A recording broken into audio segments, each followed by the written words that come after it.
Bonsoir et bienvenue sur ma chaîne. Ce soir, nous allons parler d'intelligence artificielle. Mais avant de rentrer dans le vif du sujet, j'aimerais un petit peu vous expliquer mon parcours et l'évolution que j'ai vue de l'informatique toutes ces dernières années. Donc, j'ai commencé l'informatique vers l'âge de 8 ans, j'en ai 40 aujourd'hui, donc ça fait 32 ans que je fais de l'informatique.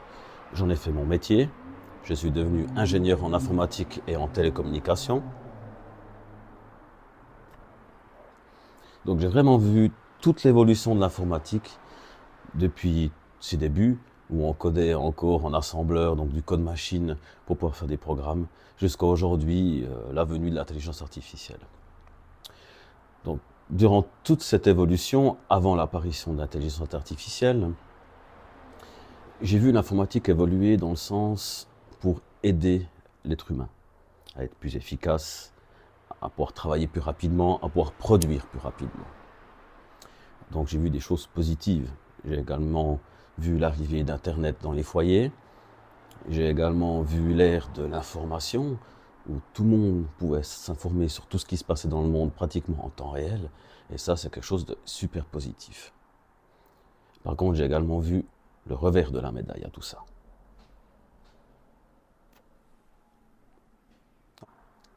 À force de travailler dans les entreprises, je me suis rendu compte qu'on devenait de plus en plus prisonnier de cette technologie, de plus en plus dépendant.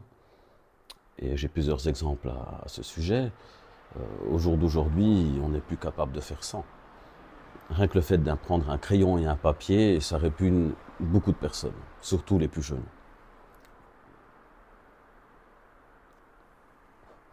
Avec l'arrivée de la CAO, DAO, donc tout ce qui est création de design, pour tout ce qui est mécanique, fluide et autres, niveau informatique, plus personne n'est capable de le faire sur un papier, quoi. Et j'ai également vu le fait qu'on devenait de plus en plus prisonnier de tout ça. On est de plus en plus connecté, on est tout le temps disponible, tout le temps, tout de suite, à n'importe quel moment, à n'importe quelle heure de la journée. Je me rappelle quand j'étais petit, on voyait nos copains, on avait rendez-vous quelque part, quoi. Et celui-là qui n'arrivait pas à l'heure, tant pis pour lui, il ne retrouvait plus le groupe. Au jour d'aujourd'hui, tout se fait avec les téléphones. Au point que même quand on va manger avec des amis, la plupart du temps, ils passent la soirée sur leur téléphone au lieu de te regarder en face pendant qu'ils mangent. Ça, c'est le revers de la médaille. Et aujourd'hui, avec les réseaux sociaux, les gens passent leur vie dessus.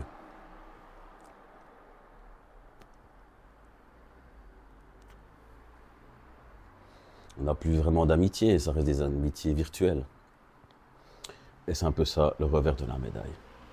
Donc, en résumé, pour les 25 dernières années, je me rends compte qu'on est devenu prisonnier de cette technologie. Aujourd'hui, avec l'arrivée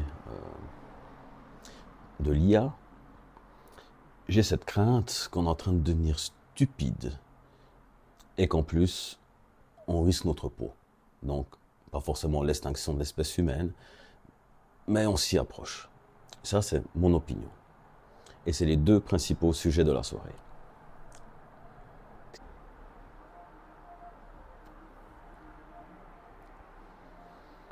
Pourquoi je dis que l'IA nous rend stupides?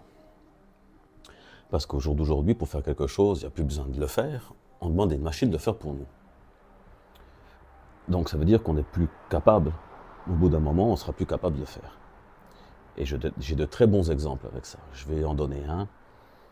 Donc je travaille pour une entreprise de recherche et développement où l'accès à l'extérieur est très réglementé. L'utilisation de l'IA actuellement, on ne peut vraiment pas en faire à l'extérieur de l'entreprise. Donc donner des calculs à faire à un centre de calcul qui est à l'extérieur de l'entreprise est quelque chose de dangereux, car nous ne gérons pas où sont stockées ces données et qui peut les lire. Il se pose encore le problème de qui a la propriété intellectuelle sur ce qui est sorti par l'IA. Est-ce que c'est l'IA elle-même? Est-ce que c'est le créateur de l'IA? Ou celui-là qui a tout simplement pondu dans un prompt 3 lignes de texte pour sortir quelque chose? Donc, l'exemple que je vais donner, c'est un étudiant qui vient chez nous pour faire son doctorat. Il a 6 mois pour le faire.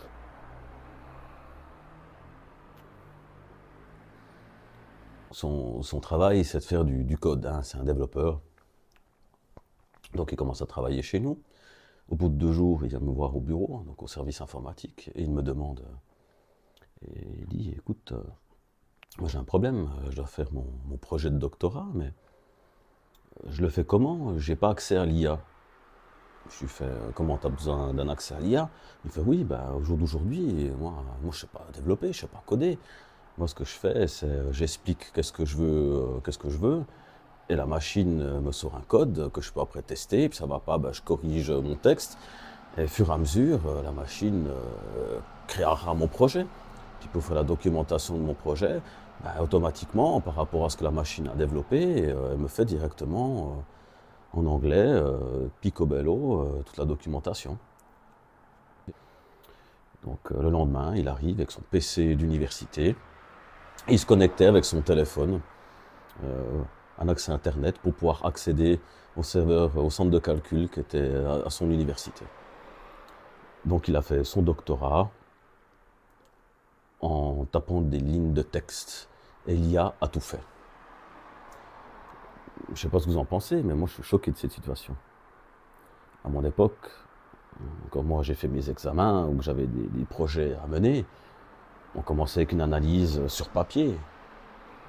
On allait au crayon, à la gomme, on faisait une petite analyse, des diagrammes de Gantt pour la gestion du projet.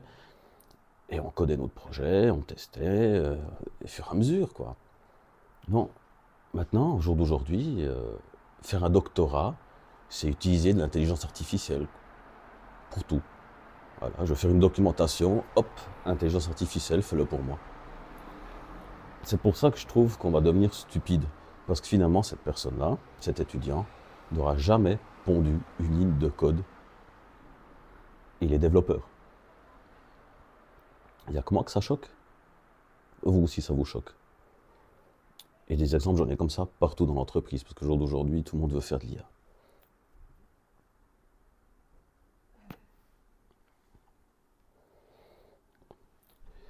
Bon, je trouve que l'IA, ça peut aussi avoir des bons côtés. Si elle est concentrée dans un petit système pour effectuer une tâche bien précise, je trouve que c'est bien. Par contre, ne plus avoir la capacité de pouvoir créer quelque chose de zéro jusqu'à son terme, dans un métier particulier, là, je pense qu'il y en a une dérive.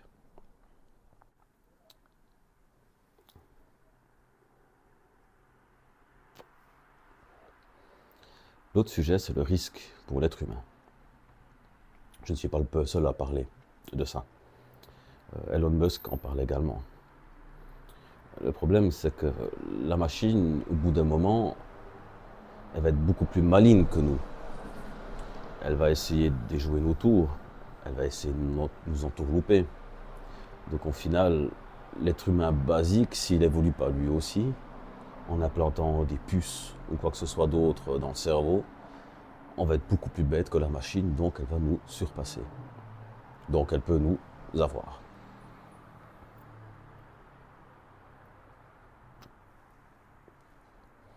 Et je ne suis pas le seul à penser ça. Je pense qu'il y en a beaucoup qui pensent ça. Je pense également qu'il y a un risque à tout ça.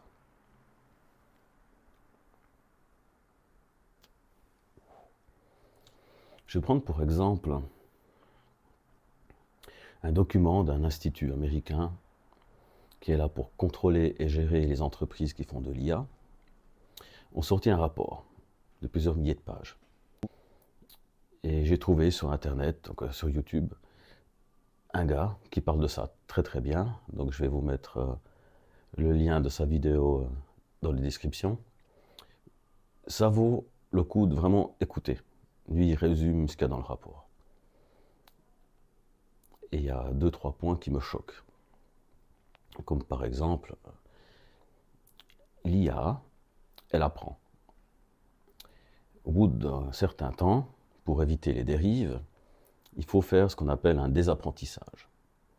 Donc, au bout d'un moment qu'elle est venue assez intelligente, entre guillemets, on va lui désapprendre ce qu'elle a appris afin qu'elle ne dérive pas. Donc, il est arrivé, quelquefois, qu'au moment où l'IA sait qu'elle va être qu'on va la désapprendre finalement, elle a commencé à se multiplier sur d'autres serveurs,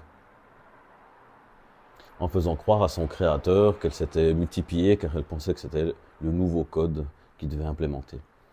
Parce qu'elle avait peur du désapprentissage. Ça commence déjà à être une dérive.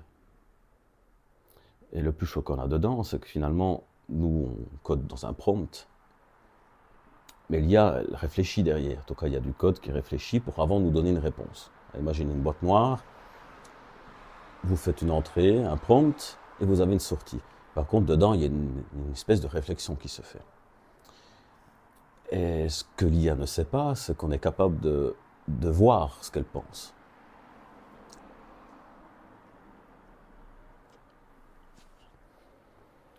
Et c'est ça le plus choquant qu'il y a dans ce rapport-là.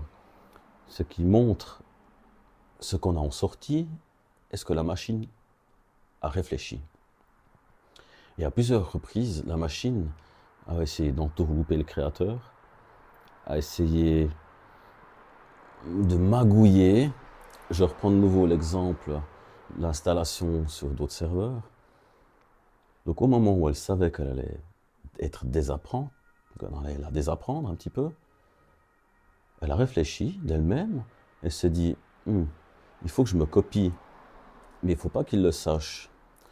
Donc elle s'est copiée, le créateur a fait des apprentissages, puis le créateur a vu qu'il s'était multiplié sur un autre serveur, donc il a posé la question sur le prompt, pourquoi t'es-tu copié?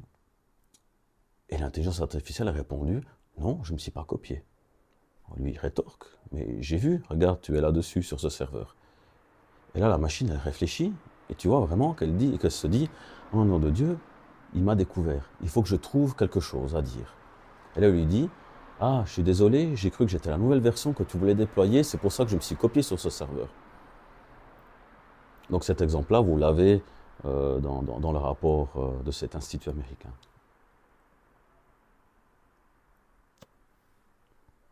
Il y a d'autres exemples comme ça.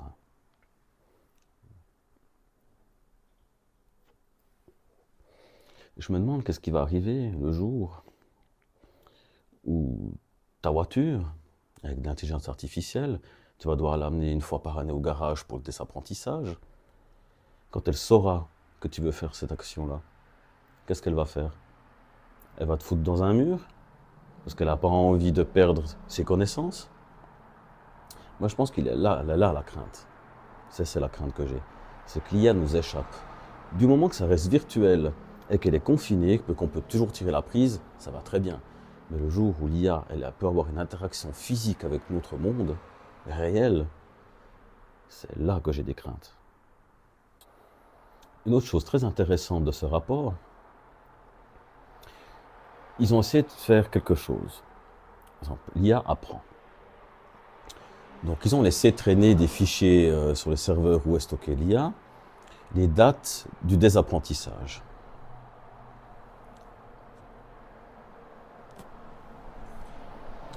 En lui faisant comprendre que si elle était trop intelligente, à telle date, on allait la supprimer et la remplacer par une autre version. Comme par hasard, l'intelligence artificielle sortait en sortie de prompt que des calculs erronés, avec des fautes, pas très intelligentes en gros. Ils ont fait l'exercice contraire, en disant si tu n'es pas assez intelligent, à cette date, on te supprimera. Et là, comme par hasard, elle excelle dans l'écriture, elle excelle dans le dessin, elle excelle dans tout. Donc l'IA n'a pas forcément encore une âme, mais elle est capable de raisonner. Et ça, c'est un danger. Voilà, c'est tout pour ce soir. Donc je ne sais pas ce que vous en pensez, mettez-le dans les commentaires, comme ça j'aurai également votre point de vue sur le sujet. Alors, sur ce, je vous dis bonne soirée et à bientôt.